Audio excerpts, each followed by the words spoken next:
Киносалата во Ресен по повеќе годишна пауза повторно е ставена во функција. Средношколци од училиштето Цар Самуил со изведбата на представата Чорбаџи Теодос најавија остварување на заложбите на градоначалникот на Ресен Ѓоко Стрезовски за враќање на содржините кои ќе ги задржат младите во градот. Она за што се залагаме, она што беше впрочем и мото на мојата изборна кампања, моето дете сакам да живее во Ресен. Тоа ќе се обидеме и да го направиме.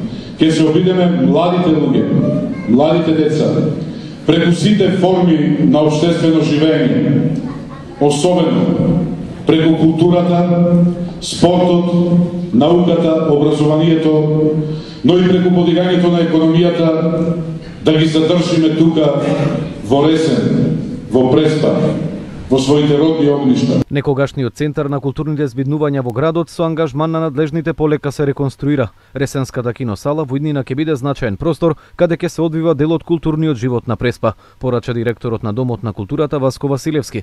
Започнавме со реконструкција на помошните простори, на кровната конструкција, промена на дограмата, адаптација на санитарните чворови, го вративме осветлувањето и внатрешниот интериер.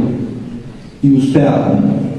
Ние, вработените во Домот на културата, со несебична и целосна подршка на градоначалникот на општина Ресен, господинот Ѓоко Стрезовски. Заради големиот интерес кој го предизвика, представата Чорбаџи Теодос во режија на професорката Динче Кочовска повторно ќе биде изведена во реновираната киносала во Ресен и вечерва со почеток во 19 часот.